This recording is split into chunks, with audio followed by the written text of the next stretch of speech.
Hello guys, learning IQ के YouTube channel में आप सभी का बहुत बहुत स्वागत है। मेरा नाम है अविनाश प्रताप सिंह और हम इस सीरीज़ में इन्वॉल्वमेंट पढ़ रहे हैं। अभी तक हमने 17 चैप्टर अपनी PMF IAS की बुक से कर लिए हैं। आज 18th चैप्टर शुरू करेंगे, तो चलिए शुरू करते हैं। तो 18 चैप्टर जो है हमारा क्लाइमेट चेंज और ग्रीन हाउस गैसेस के बारे में है। तो क्लाइमेट चेंज की डेफिनेशन क्या होती है? यूजुअली प्रीलिम्स का पार्ट तो नहीं है, बट मेंस में जब आपको आंसर राइटिंग करनी पड़ेगी तब वहाँ पे ऐसी डेफिनेशंस लिखने की जरूरत पड़ जाती है। कोई ऐसे आ गया, कोई अलग ही क्वेश्चन आ गया इन्वायरमेंट में, तो वहाँ पे ये मोस्ट लाइकली डेफिनेशन आपको देखने को मिलेगी। तो climate change refers to long-term shift in temperature and weather pattern attributed directly or indirectly to human activity that alters the composition of global atmosphere, causing natural climatic variability observed over the comparable period. So basically मतलब क्या है कि जो जो हमारी पृथ्वी का temperature change हो रहा है लॉन्ग टर्म में वो, और उसके साथ साथ जो वेदर पैटर्न में डिफरेंस आ रहा है। वेदर पैटर्न किसको बोलते हैं? Rainfall, snow, wind. कहीं पे पहले रेनफॉल कम होती थी, कहीं अब वहाँ पे ज़्यादा होने लगी, या फिर रेनफॉल यूनिफॉर्मली नहीं हो रही है, प्रिडिक्टेबल नहीं रह गई है ना, तो वो सारी चीज़ें हो जाती हैं। तो ये जो चेंजेस आ रहे हैं इसी को हम बोलते हैं क्लाइमेट चेंज। तो जो क्लाइमेट चेंज में शिफ्ट है उसके नेचुरल कॉजेज भी होते हैं, जैसे वेरिएशन इन सोलर साइकिल। तो आपको सोलर साइकिल का पता होगा कि हर 12 साल में सोलर जो साइकिल होती है हमारी वो स्विच हो जाती है। सोलर पोल्स जो होते हैं वो चेंज हो जाते हैं ना। जो उसकी मैग्नेटिक फील्ड होती है सन की, वो स्विच हो जाती है हर 12 ऑलमोस्ट साल में। तो 12 कोई फिक्स चीज़ नहीं है, कभी 9 से लेके ऐसे 14 तक का पीरियड होता है। यूजुअली 11 साल का रहता है ऑन एवरेज वो साइकिल, और उसके बाद फिर 12वें में चेंज फ्लिप होने लगती है जो मैग्नेटिक फील्ड है सन की। तो उसके नेचुरल कॉजेज तो हैं ही, लेकिन 1800 से जितना भी चेंज आ रहा है पृथ्वी में, it is mainly driven by anthropogenic factors. Anthropogenic factors मतलब ह्यूमन इंड्यूस्ड फैक्टर, हमारी द्वारा जो बनाए गए कारण हैं, उनके कारण ज़्यादा ग्लोबल वार्मिंग या क्लाइमेट चेंज हमको देखने को मिल रहा है ना। फिर ग्लोबल वार्मिंग की डेफिनेशन क्या है? It is long term warming of the planet. तो ये सारी डेफिनेशंस आप याद रख सकते हैं एक बार। तो जो क्लाइमेट चेंज हमारा फिनोमेना है वो एक बहुत बड़ा फिनोमेना है, उसी के अंदर आता है ग्लोबल वार्मिंग, है ना। ग्लोबल वार्मिंग क्लाइमेट चेंज के अंदर का एक पार्ट समझ लीजिए। क्लाइमेट चेंज के अंदर और भी बहुत सारे इश्यूज हैं। राइजिंग सी लेवल हो गए, श्रिंकिंग माउंटेन ग्लेशियर्स हो गए, एक्सेलरेशन लॉस ऑफ क्रायोस्फीयर हो गया। क्रायोस्फीयर किसको हम बोलते हैं? जो हमारा आइस कैप्स है माउंटेन रीजन में, और जो पोलर एरिया रीजन है जहाँ पे माउंटेन पूरा आपको स्नो का मिलेगा, या बर्फ से पूरा ढका हुआ पूरा पार्ट, उसको हम बोलते हैं क्रायोस्फीयर, है ना। फिर ओशन एसिडिफिकेशन है। तो ये सारे जो बड़े बड़े टर्म्स हैं ये सारे किससे रिलेटेड है? क्लाइमेट चेंज से। इसी में एक टर्म आता है ग्लोबल वार्मिंग भी, है ना। फिर जो अर्थ की हिस्ट्री है उसमें भी हमें कई ग्लोबल वार्मिंग और ग्लोबल कूलिंग के इवेंट देखने को मिले हैं, है ना, हज़ारों लाखों सालों में। ऐसा नहीं है कि पहली बार ही हो रहा है, बस इस बार बहुत तेज़ी से हो रहा है ह्यूमन इंड्यूस्ड करंट के कारण। और अभी जो लास्ट वाला हमारा चल रहा है, अब ग्लोबल वार्मिंग का ही फेस चल रहा है ना। अब क्वेश्चन मन में आएगा कि हम पास्ट के क्लाइमेट चेंज के बारे में कैसे जानते हैं? तो पास्ट क्लाइमेट को जानने का one of the best way है ट्री रिंग को देखना। पेड़ जो होते हैं हमारे, उनको जब आप कट करेंगे तो उनमें ऐसी रिंग बनी होती हैं, बहुत सारी छोटी छोटी छोटी छोटी रिंग, है ना। एक रिंग जो होती है हमारी, ये ब्लैक और ये वाइट मिला के, ये जो ब्लैक रिंग गई है और ये वाइट कहेंगे, ये जो बीच वाली है ना, तो इन दोनों को मिला के एक ट्री का ईयर बनता है। तो इससे डिफरेंसेस कैसे पता चलते हैं? सपोज पास्ट में जब ये वाली लेयर ग्रो कर रही होगी, तो ये आप देख सकते हैं ये मोटा है, ये परत वाइट वाला। तो इसका मतलब क्या है? इस टाइम पे रेनी सीजन था। फिर इसके बाद जहाँ पे पतली परत दिखेगी वो क्या इंडिकेट करता है? कि ड्राई सीजन था। फिर अगर कहीं पे फॉरेस्ट फायर लगी तो स्कार ऐसे आपको देखने को मिलेगा। तो फॉरेस्ट फायर भी पास में होती है, तो उसका भी पता चल जाता है। फिर ये जो वाइट वाला पोर्शन होता है, ऐसी वुड होती है जो अर्ली समर या स्प्रिंग में ग्रो होती है। और ये जो ब्लैक पार्ट है यहाँ का, जो ब्लैक रिंग बनती है, ये ऐसी वुड रहेगी जो समर या सितंबर अक्टूबर के अराउंड ग्रो करेगी। तो इस तरीके से जो फॉरेस्टर्स होते हैं वो आइडिया लगा सकते हैं कि पास्ट में किस तरीके का क्लाइमेट एग्जिस्ट करता था। अब कुछ ट्री हमारे पास जो होते हैं बहुत ओल्ड होते हैं, हज़ारों हज़ारों साल पुराने, है ना। तो इसीलिए काफ़ी पुराने समय तक का क्लाइमेट चेंज या डाटा हम इन जनरल निकाल सकते हैं। फिर दूसरा तरीका होता है ice course from cryosphere. So basically जो क्रायोस्फेयर का एरिया है जहाँ पे हर तरफ आइस ही आइस है, स्पेशली पोल्स वाला एरिया हो गया, अंटार्कटिका हो गया, या फिर माउंटेन्स के बहुत ऊपर वाला एरिया हो गया, ग्लेशियर्स वाला। तो वहाँ पे आप देखोगे आज भी साइंटिफिक एक्सपेडिशंस होती हैं। इवन अंटार्कटिका तो पूरा उसके लिए छोड़ ही दिया गया है कि ह्यूमन काइंड की जितनी भी एक्सप्लोरेशन या साइंटिफिक रिसर्च करनी है हमको, हम अंटार्कटिका में जाके कर रहे हैं। सो बेसिकली वन प्रोसेस उसमें क्या होती है, ये ऐसे आइस के नीचे ऐसे ड्रिल करेंगे गोल गोल गोल गोल, और फिर ये पूरा स्लैब इस तरीके से निकाल लेते हैं, है ना। अब इससे पता कैसे चलेगा कि क्लाइमेट कैसा था। तो जो हमारी बर्फ़ होती है वो लेयर बाय लेयर बनती है ना। पहली साल की जो लेयर रही होगी, फिर आइस गिरी होगी, फिर एक लेयर बनी होगी, फिर आइस गिरी होगी, फिर एक लेयर बनी होगी। तो ये ओवर द ईयर ऐसे एक्यूमुलेट होते होते पूरी ऐसे लेयर्स लेयर्स पे आपको देखने को मिलेगी। तो जब आप ऐसे करके एक स्लैब निकाल लेंगे तो यहाँ पे अगर कोई पार्टिकल्स पड़े होंगे वो मिल जाएंगे आपको। डस्ट का कोई पार्टिकल उस ज़माने का होगा वो मिल जाएगा, ऐश का कोई पार्टिकल होगा, या एरोसॉल होंगे किसी टाइप के, या कोई गैसेस ट्रैप्ड होंगी। तो बहुत सारे वे में इसको हम एक्सट्रैक्ट करके स्टडी कर सकते हैं। तो सपोज किसी साल ज्वालामुखी फटा था किसी एरिया में और उससे ऐश पड़ी है किसी एक लेयर में, तो वहाँ पे उसका क्लाइमेट हम जान सकते हैं कि ज्वालामुखी फटा होगा, कैसा एटमॉस्फेयर रहा होगा आसपास। उसी तरीके से साइंटिस्ट बहुत सारे एस्टिमेशंस लगा के प्रिडिक्ट कर लेते हैं कि क्लाइमेट चेंज कैसे हुआ है किसी एरिया का। अब इसके बाद है हमारा ग्रीन हाउस इफेक्ट। तो स्कूल में हमने ये कॉन्सेप्ट बहुत बार पढ़ा है, ग्रीन हाउस इफेक्ट होता क्या है। तो ग्रीन हाउस इफेक्ट नाम कहाँ से आया है, ग्रीन हाउस से। ग्रीन हाउस क्या होता है, बेसिकली एक ग्लास का मोस्टली बना हुआ हाउस टाइप का रहेगा, है ना। मेनली किस लिए यूज़ करते हैं इसको, क्रॉप ग्रो करने के लिए। ये ऊपर पूरा ग्लास रहेगा, नीचे ग्लास रहेगा, मेजॉरिटी ऑफ इसका पार्ट। तो होता क्या है कि जब सन की रेज आती हैं उसमें यूवी रेज रहेंगी, यूवी रेज, उसके साथ साथ विजिबल रेज भी रहती हैं। तो ये अंदर तो आ जाती हैं लेकिन जैसे ही नीचे आती हैं ये टकरा के किस फॉर्म में वापस आती हैं, इंफ्रारेड रेडिएशन के फॉर्म में, जिसे हम हीट रेडिएशन बोलते हैं, है ना। तो हमारा जो ग्रीन हाउस होता है ये ऐसा स्ट्रक्चर है जो कि विजिबल और यूवी रेस को अंदर तो आने देता है, लेकिन जब हीट वेव यहाँ से निकलती हैं, इंफ्रारेड जिसको हम बोलते हैं, इनको वापस नहीं जाने देता। उससे होता क्या है कि यहाँ का टेम्परेचर हाई हो जाता है एज़ कम्पेयर टू इसकी सराउंडिंग। तो जैसे कोल्डर एरियाज़ हैं वहाँ पे ग्रीन हाउस का बहुत यूज़ करते हैं एग्रीकल्चर को यूज़ करने, एग्रीकल्चर में घास कुछ पत्ती वत्ती लगाने के लिए, कि अदरवाइज़ वो पॉसिबल नहीं होगा। तो इसी फिनोमिना से नाम आया है ग्रीन हाउस इफेक्ट का। तो ये ग्रीन हाउस इफेक्ट हमारा नेचुरल लेवल पे पूरे वर्ल्ड में होता रहता है, पूरी अर्थ के अराउंड होता रहता है। इसी की वजह से हमारी अर्थ का जो एवरेज टेम्परेचर है 15 डिग्री सेल्सियस के अराउंड है। इसी वजह से लाइफ पॉसिबल होती है अर्थ में। अदरवाइज अगर ये ग्रीन हाउस इफेक्ट नहीं हो रहा होता तो -17 डिग्री के अराउंड हमारे अर्थ का एवरेज टेम्परेचर होता, और उसमें ना वेजिटेशन लगती, ना कोई लाइफ फॉर्म सर्वाइव कर पाती। तो बहुत सारे चैलेंजेस होते।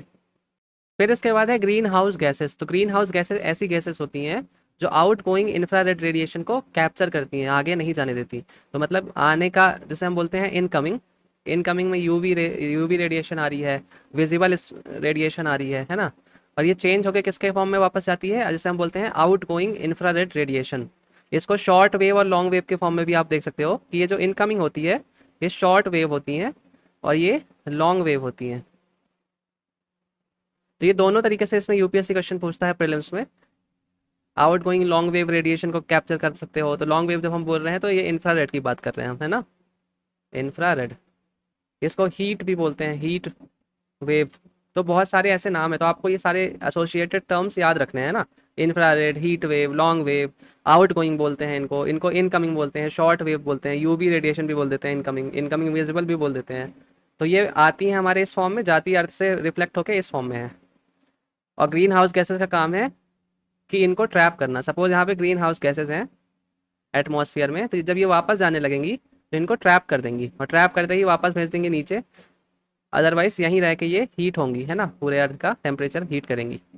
तो तो पूरा कॉन्सेप्ट कुल मिला के है वही कि अर्थ ऐसी है हमारी, यहाँ से ये रेडिएशन आ रही हैं, लेकिन जब वापस जाना चाह रही थी तो एटमॉस्फेयर में ग्रीन हाउस गैसेस से टकरा के वो वहीं रुक गई और अर्थ को ही इंटर्न हीट कर रही हैं। तो ऐसी कौन कौन सी गैसेस है फेमस, कार्बन डाइऑक्साइड है, मीथेन है, नाइट्रस ऑक्साइड है, वाटर वेपर्स भी होती है हमारी ग्रीन हाउस गैसेस में। तो इसको याद रखना है, एक्सेप्शन टाइप का है ये एक। या अगर किसी ने पढ़ा नहीं है तो वाटर वेपर यूजुअली गैस नहीं कर पाएंगे, है ना।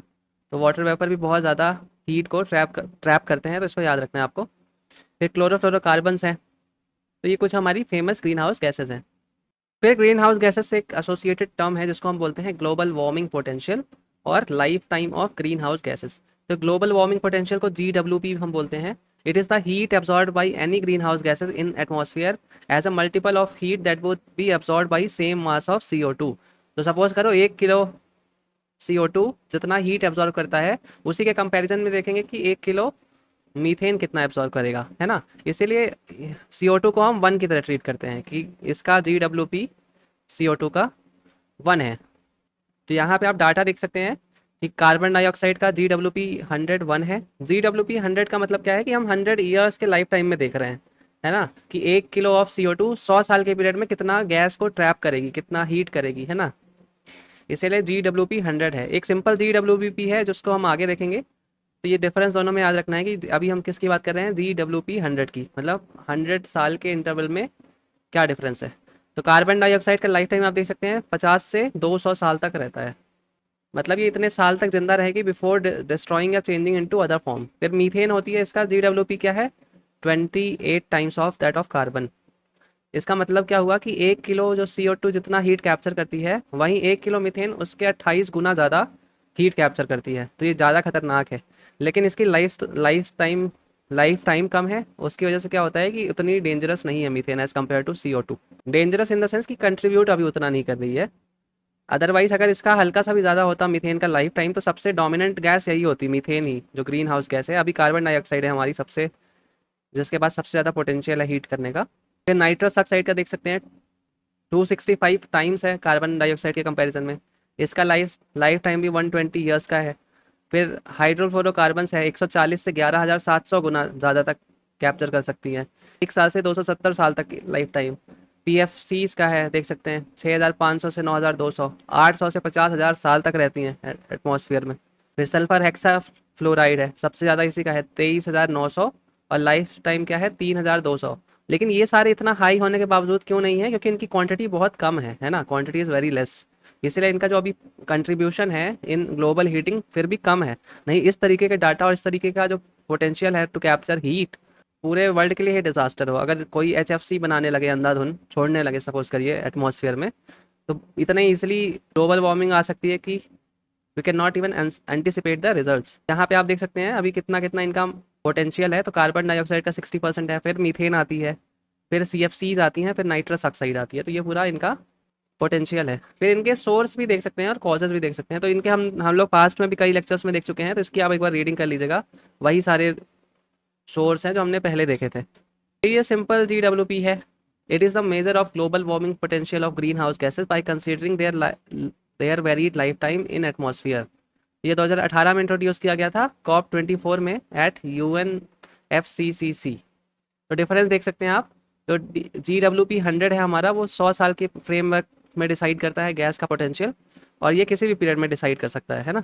इसमें कैलकुलेशन कैसे होता है कि 100 साल में वो गैस कितनी, एक अमाउंट, सर्टेन अमाउंट की गैस कितना कैप्चर करेगी उस बेसिस पे। और यहाँ पे होता है इस बेसिस पे कि कितने साल वो गैस जिंदा रहती है उसका, और उसका पोटेंशियल कितना है। ये ज़्यादा एक्यूरेट है लॉन्ग लिव गैसेस के लिए, और ये ज़्यादा एक्यूरेट है शॉर्ट लिव्ड गैसेस के लिए। ये सिंपल टू कैलकुलेट है, ये मोर कॉम्प्लेक्स टू कैलकुलेट है। वाइडली यूज्ड अभी ये है। फिर कंसर्न क्या है GWP के साथ, कि omission of non CO2 effects. तो जो GWP है हमारा, ये does not consider non CO2 effects such as aerosol effects of black carbon, the impact of tropospheric ozone on methane lifetime. तो ये सारे पैरामीटर्स को कंसीडर ये नहीं करता है ना। फिर ग्रीन वॉशिंग में भी हेल्प करता है। ग्रीन वॉशिंग का टर्म हमने देखा था कि कोई भी प्रोडक्ट को या फिर अपनी कोई भी प्रोसेस को एग्जैजरेट करना या मिसलीडिंग क्लेम देना कि ये इन्वायरमेंट में ज़्यादा इन्वायरमेंटल बेनिफिट देते हैं। सपोज करिए वो बेनिफिट करता है 1, और उसका दिखाया जा रहा है कि वो 1/10 कर लेते हैं, और उसको दिखाया जा रहा है 9/10। तो ये क्या कहते हैं, ग्रीन वॉशिंग। फिर ग्रीन हशिंग भी इस तरीके से है। तो ये कंपनी टैक्टिक्स अडॉप्ट करती हैं to mislead consumers and regulator, किस रिगार्डिंग, कुछ अपनी क्रूशियल इन्फॉर्मेशन छुपा देंगी, या जो उनको उनके कंपनी को अच्छे इमेज में दिखाता है सिर्फ वैसा डाटा पब्लिश करना। तो इसको हम बोलते हैं ग्रीन हैशिंग, मतलब सेलेक्टिवली डाटा को पब्लिश करना अपने आप को ज़्यादा बेटर दिखाने के लिए। फिर सुपर पॉल्यूटेंट कौन कौन से होते हैं, ऐसे शॉर्ट लिव्ड क्लाइमेट पॉल्यूटेंट जिनका CO2 के मुकाबले लाइफ स्पैन तो कम है, लेकिन उनका इम्पैक्ट क्लाइमेट चेंज और एयर क्वालिटी में ह्यूज होता है ना। जैसे methane, black carbon, hydrofluorocarbon, tropospheric ozone. तो ये सारे सुपर पॉल्यूटेंट के तौर पे आते हैं। अब ग्रीन हाउस गैसेस को एक एक करके देख लेते हैं हम डिटेल में। तो पहली है हमारी कार्बन डाइऑक्साइड, सबसे इंपॉर्टेंट गैस, सबसे इंपॉर्टेंट ग्रीन हाउस गैस। तो सब में फिनोमिना ऑलमोस्ट सेम है कि it is transparent to incoming solar radiation but opaque to outgoing terrestrial radiation. तो जो आउट गोइंग इंफ्रारेड रेडिएशन होता है उसको टेरेस्ट्रियल रेडिएशन भी बोलते हैं। तो ये भी वर्ड याद रखिएगा आप। बहुत सारे ऐसे टर्म है ना जिनका मीनिंग तो सेम है, बट अगर आपको याद नहीं है तो फिर कन्फ्यूजन हो जाएगा। फिर कार्बन डाइऑक्साइड ही वो मेन गैस है जो अर्थ में सबसे ज़्यादा ग्रीन हाउस इफेक्ट के लिए रिस्पॉन्सिबल है। अभी हमने देखा था 60% के ऑलमोस्ट इसी का कंट्रीब्यूशन है। हीट एनर्जी बजट में भी इसका बहुत बड़ा रेलेवेंस है। तो हीट एनर्जी बजट को हम ज्योग्राफी में आप पढ़ेंगे, उसमें बेसिकली यही होता है कि कितनी गैस आती है, कितनी बादलों से टकरा के चली जाती है वापस, कितनी वापस होती है टेरेस्ट्रियल वेव्स के फॉर्म में, कितनी रुक जाती है, कितनी रहती है, यही सारी चीज़ें उसमें हीट बजट में लिखा होता है। इस पर यूपीएससी प्रीलिम्स में क्वेश्चन भी आ चुका है। फिर कार्बन डाइऑक्साइड जो होती है हमारी डेंसर देन एयर होती है। It is closer to earth surface, earth surface से क्लोज आपको मिलेगी ये। फिर कॉन्सेंट्रेशन अलग अलग दिया हुआ है इनका, देख सकते हैं एक बार। फिर कुछ और फैक्ट्स भी लिखे हुए हैं, जैसे currently the aviation industry contributes around 2.5% of total human produce carbon dioxide emissions. के साथ साथ जो और गैसेज हैं ग्रीन हाउस गैसेज जैसे वाटर वेपर्स, इनको भी जोड़ लिया जाए तो अराउंड 5% कंट्रीब्यूशन है इन ग्लोबल वार्मिंग, किसका, एविएशन इंडस्ट्री का। अब ये सारे डाटा आप उठा के यूपीएससी के मेंस के आंसर राइटिंग में यूज़ कर सकते हैं। तो सेलेक्टिवली जो आपको सही लगे, जो आपको लगे कि आप किसी टॉपिक के अंदर लिख सकते हैं, उससे आपका आंसर का वैल्यू बढ़ेगा, तो उस उन डेटा को या उन फिगर को ज़रूर आप हाईलाइट करके बुक में रख लिया करिए। फिर अर्थ में कितनी कार्बन डाइऑक्साइड है, तो वो देखने से पहले एक जो फैक्ट कि बर्निंग फॉसिल फ्यूल और फॉरेस्ट से जो कंट्रीब्यूशन हुआ है वो 40 से 100 टाइम्स ज़्यादा है as compared to all volcanic eruption. आपको पता होगा नेचुरली जो एटमॉस्फेयर में अगर ऐड होता है कार्बन डाइऑक्साइड, तो मेनली वो कहाँ से हो रहा है, ये वॉल्केनिक इरप्शन से। वॉल्केनिक इरप्शन से बहुत सारी गैसेस निकलती हैं, उसके साथ साथ कार्बन डाइऑक्साइड भी। लेकिन उसके कंपैरिजन में जो ह्यूमैनिटी ने हमने जो किया है कार्बन डाइऑक्साइड के, वो 40 से 100 गुना ज़्यादा हो सकते हैं। एग्जैक्ट फिगर नहीं होता लोगों के पास, यही रफली 40 to 100 टाइम्स ही रफली डाटा होता है। इसी रेंज में होना चाहिए, ऐसा साइंटिस्ट का एस्टिमेशन है। तो टोटल कितनी कार्बन है हमारे अर्थ में, 1.85 billion giga tons of total carbon. तो ये कार्बन सिर्फ कार्बन डाइऑक्साइड वाला बस नहीं है, ये हमारी बॉडी में भी होता है। जितने लकड़ी है, जितने वेजिटेशन है आसपास, उन सब में कार्बन मिला होता है। तो कार्बन ऑलमोस्ट हर चीज़ का पार्ट है। जैसे लकड़ी है, लकड़ी को आप जलाते हैं तो उससे वो कार्बन एयर में चला जाता है CO2 के फॉर्म में, है ना, बर्निंग के बाद। वहीं अगर डिकम्पोज होगा तो वो मिट्टी में मिल जाएगा। तो ऐसे साइकिल इनकी घूमती तो रहती है, बट पूरा इतना कॉन्सेंट्रेशन है, किस तरीके से डिवाइडेड है यहाँ पे आप देख सकते हैं। इसके बाद जो नेक्स्ट हमारी ग्रीन हाउस गैस है वो है ओजोन। तो बहुत ही स्मॉल प्रोपोर्शंस में सरफेस में मिलती है ये, मेनली कहाँ आपको मिलेगी, स्ट्रेटोस्फेयर में। और इसका मेनली काम क्या है कि ये हार्मफुल जो यूवी रेडिएशन आ रही होती है सन से, उनको ब्लॉक कर देती है ना। लेकिन यही जब ग्राउंड लेवल पे आ जाती है तो ये पॉल्यूटेंट के तौर पे एक्ट करती है। ग्राउंड लेवल में आती कैसे है, जो बहुत सारे पॉल्यूटेंट्स हैं जैसे carbon monoxide, nitrogen dioxide, volatile organic compounds, ये सनलाइट की प्रेजेंस में रिएक्ट करके ओजोन का फॉर्मेशन करते हैं। फिर यूपीएससी 2019 का क्वेश्चन है, consider the following. Carbon monoxide है, मीथेन है, ओजोन है, सल्फर डाइऑक्साइड है। Which of the following are release into the atmosphere due to burning of crop या फिर बायोमास रेसिड्यू। अब जब हम क्रॉप जला रहे हैं, उसके धुएं में कौन कौन सी गैसेस हैं, तो यहाँ पे 3 गैसेस तो आप डायरेक्टली बोल सकते हो, कार्बन मोनोऑक्साइड, मीथेन और सल्फर डाइऑक्साइड। ये तो निकलेंगी ही निकलेंगी, बर्निंग होगी तो। ओजोन के बारे में डाउटफुल रह सकते हैं हम, है ना। लेकिन देखते हैं 1, 2 एंड 4 ऑप्शन है क्या, तो ऐसा कोई ऑप्शन यहाँ पे है ही नहीं, है ना। तो यूपीएससी ने बनाया ही नहीं ऐसा ऑप्शन, तो इसलिए 1, 2, 3 एंड 4 जिसमें सारे ऑप्शन है, इसको आप सेलेक्ट करके आगे बढ़ सकते थे। फिर जो नेक्स्ट हमारी ग्रीन हाउस गैस है वो है वाटर वेपर। तो सबसे वेरिएबल गैस इसको हम बोलते हैं, क्यों, क्योंकि इसकी कॉन्सेंट्रेशन हर जगह फिक्स नहीं है, कहीं पे बहुत ज़्यादा होगी, कहीं पे कम होगी। तो इसकी कॉन्सेंट्रेशन 0.2% से लेके 4% तक आपको देखने को मिलेगी। कोल्डर एरियाज़ में कम है, ड्राई एरियाज़ में ज़्यादा है, या फिर ह्यूमिड एरियाज़ में ज़्यादा है ना। अलग अलग इसका वेरिएशन आपको देखने को मिलेगा। इसके कुछ ट्रेंड क्या है कि जो हमारी वाटर वेपर है, इट डिक्रीजेज विद एल्टीट्यूड। जैसे जैसे पहाड़ में ऊपर जाएंगे आप, इसकी कॉन्सेंट्रेशन कम होती जाएगी। जैसे आप देख सकते हैं 90% of moisture content in atmosphere exist with in 6 kilometre of earth surface. फिर इक्वेटर जो है अर्थ का, उससे भी जब पोल्स की तरफ जाएंगे तो वाटर वेपर का कॉन्सेंट्रेशन डिक्रीज होगा, है ना। तो जो हमारी वाटर वेपर है, इसका भी बहुत बड़ा रोल होता है ग्रीन हाउस गैस में, क्योंकि ये आउट गोइंग लॉन्ग वेव को तो एब्जॉर्व करती ही करती है, उसके साथ साथ जो incoming short wave solar radiation होती है, इसको भी एब्जॉर्व कर लेती है। तो ऑलमोस्ट कह लीजिए डबल पावर है इसके पास एब्जॉर्व करने की, तो इसलिए ह्यूज कंट्रीब्यूटर ये भी है एक। फिर यूपीएससी 2011 का क्वेश्चन है, the increasing amount of carbon dioxide in the air is slowly raising the temperature of the atmosphere because it absorb. तो यहाँ पे आप देख सकते हैं बेसिक ग्रीन हाउस इफेक्ट का क्वेश्चन आ गया है। हीटिंग किस वजह से हो रही है, क्योंकि वो infrared part of solar radiation जो आउट गोइंग होता है, वापस जाता है अर्थ से टकरा के, उसको कैप्चर करती है ना। One of the basic question था। इसके बाद जो हमारी next important greenhouse gas है वो है मीथेन। तो कार्बन डाइऑक्साइड के बाद सबसे ज़्यादा कंट्रीब्यूशन किसका है अर्थ की हीटिंग में, इसी का 20% के अराउंड है ना। इसका हमने ग्लोबल वार्मिंग पोटेंशियल भी देखा था, 84 के अराउंड है 20 साल का। इसका मतलब क्या है कि 20 साल के टाइम में ये कार्बन डाइऑक्साइड के कंपैरिजन में 84 टाइम्स ज़्यादा हीट एब्जॉर्व करती है। लेकिन फिर भी इसका कंट्रीब्यूशन कम इसीलिए है क्योंकि ये शॉर्ट लिव्ड गैस है ना, ज़्यादा दिन तक एग्जिस्ट नहीं करती है एटमॉस्फेयर में। फिर जो हमारी नेचुरल गैस होती है उसका मेन कॉन्स्टिट्यूएंट क्या है, मीथेन। मीथेन ही उसमें होती है ज़्यादा, मोस्टली ऑलमोस्ट 97%। बाकी बचा कुछ जो थोड़ी बहुत पार्ट है, ब्यूटेन, प्रोपेन, बाकी छोटी छोटी गैसें उसमें कई होती है ना। मेनली आपको मीथेन ही देखने को मिलेगी। तो इट इज़ ओडोरलेस, कलरलेस और टेस्टलेस है, और ये लाइटर देन एयर है। अब ये lighter than air, heavier than air, इन सब बातों का इंपॉर्टेंस क्या है। CO2 के केस में हमने देखा था कि it is heavier than air, है ना, it is heavier than air.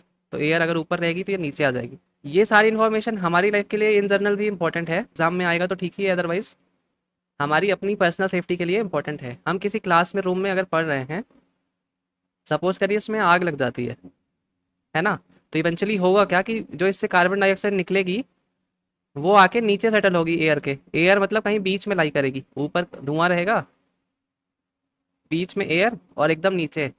तो अब आप सपोज करिए अगर उससे बचने के लिए यहाँ पे लेट जाएं नीचे CO2 वाले पूरे एरिया में, तो आपको यहीं बेहोश होकर आपकी डेथ हो जाएगी, है ना।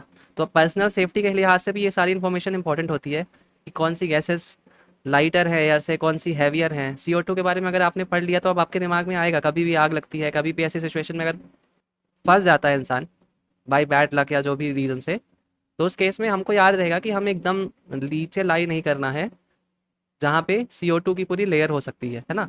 कहीं मिड में हम होके निकलने की कोशिश कर सकते हैं, वो मच सेफर अल्टरनेटिव है।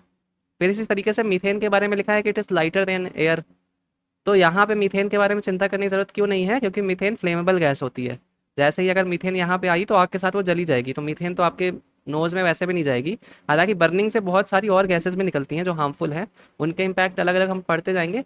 बट ये सारे कुछ फैक्ट्स इंपॉर्टेंट है, बियॉन्ड द एग्जाम भी इंपॉर्टेंट है, अपनी लाइफ या अपने आसपास के लोगों की लाइफ के लिए भी इंपॉर्टेंट इन्फॉर्मेशन हो सकती है ना। फिर मीथेन जब बर्न की जाती है एयर में तो ब्लू फ्लेम इससे निकलता है, क्योंकि कंप्लीट कंबशन होता है यहाँ पे। ऑक्सीजन की प्रेजेंस में इससे क्या निकलता है, बाई प्रोडक्ट कार्बन डाइऑक्साइड और वाटर।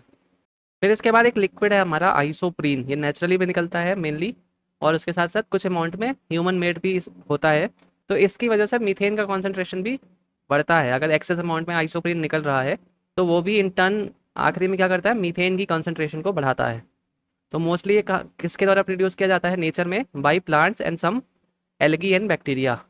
फिर जैसे जैसे ग्लोबल वार्मिंग बढ़ रही है वैसे वैसे जो हमारे यही प्लांट्स हैं, पौधे हैं, पेड़ हैं, ये और ज़्यादा आइसोप्रीन को रिलीज़ कर रहे हैं। और यही excess isoprene ultimately at the end जाके मीथेन को एक्सेस में रिलीज़ करेगा या ज़्यादा अमाउंट में रिलीज़ करेगा, उससे और ज़्यादा ग्रीन हाउस गैस बढ़ेगी। तो पूरी एक काइंड ऑफ कह लीजिए साइकिल ही हो रही है ना।